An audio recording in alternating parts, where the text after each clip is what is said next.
जी हम। सबसे पहले तो मैं एक डॉक्टर होने के नाते आगरा में आपका हार्दिक स्वागत करती हूँ कि इतना ज्ञान है आपको कि आपने सभी धर्मों की किताबों का अध्ययन किया। मेरा नाम डॉक्टर R.K. वर्मा है। यहाँ पे मैं वर्मा नर्सिंग होम के नाम से अपना नर्सिंग होम चलाती हूँ। और ये हॉल जो है मेरे पतिदेव की देन है। जब वो मेयर थे आगरा के तो उस समय उन्होंने बनवाया था। आज जो जिसमें इतने लोग यहाँ सब बैठे हुए हैं।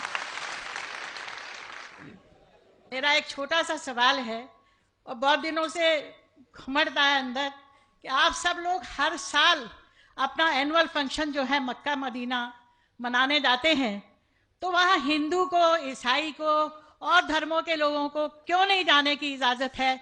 जैसे आप लोग जाते हैं, क्या हम लोग नहीं जा सकते वहाँ पे? वो हमारे लिए भी तो एक तीर्थ स्थल है। जब आप हिंदू मुसलमान में कोई फर्क नहीं समझते तो फिर वहाँ जाना हमारे लिए प्रोहिबिटेड नहीं होना चाहिए। डॉक्टर वर्मा साहिबा ने बहुत अच्छा सवाल पूछा और ये मेरी किताब में 10वां सवाल है जो गलतफहमी नंबर 10 है। मेरी किताब आप पढ़ेंगे, गलतफहमी नंबर 10। और डॉक्टर साहिबा ने बहुत सही फरमाया कि अगर हम आलमी भाईचारे में मानते हैं तो सिर्फ मुसलमान को क्यों इजाजत है मक्का और मदीना में जाने की, गैर मुस्लिम हिंदू और सिख और ईसाई को क्यों इजाजत नहीं है? बहुत अहम सवाल। इसका जवाब है कि हर देश के अपने अपने रूल्स और रेगुलेशन होते हैं।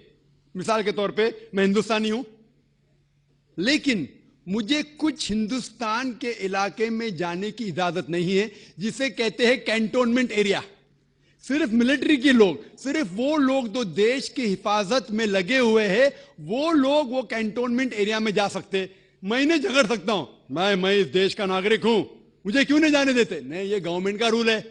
ये कैंटोनमेंट एरिया है, मतलब खाली वो लोग, वो शख्स जो मिलिट्री के लोग हैं, जो देश की हिफाजत में लगे हुए, सिर्फ उनको इजाजत है।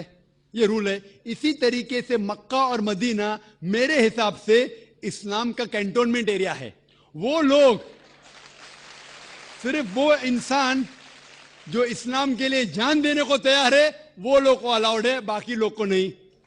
हम मानते हैं कि सब इंसान हमारे भाई है, भाईचारा के अंदर वो इंसानी भाई है, उसका हम एतराज नहीं करते, लेकिन सिर्फ वो भाई लोग अलाउड है जो इस्लाम के लिए जान देने को तैयार है। और एक इसका जवाब है कि जब भी आप कोई मुल्क में जाते हैं उसके लिए आपको वीजा लेने पड़ता है, वीजा। और सबसे डिफिकल्ट है अमेरिका का वीजा, खुसूसन 11 सितंबर के बाद। 50 सवाल पूछते। जब मैं सिंगापुर में पहली बार गया था, वहां इमिग्रेशन फॉर्म पे लिखा था कि डेथ टू ड्रग ट्रैफिकर्स, जो भी ड्रग से पकड़ा गया उसे सजाए मौत। अगर मुझे सिंगापुर में जाना है तो मुझे यह तस्लीम करना पड़ेगा कि अगर मेरे पास ड्रग्स है तो मुझे सजाए मौत होगी। मैंने कहा सजाए मौत, इतना खतरनाक सजा, नहीं मानते तो सिंगापुर में आना ममनू। तो आप अगर सिंगापुर का वीजा लेते, आपको तस्लीम करने पड़ेगा कि ड्रग वाले को सजाए मौत। इसी तरीके से मक्का और मदीना जाने का वीजा है। आप सिर्फ अपने जबान से कहो ला इलाहा इल्लल्लाह मोहम्मद रसूलुल्लाह।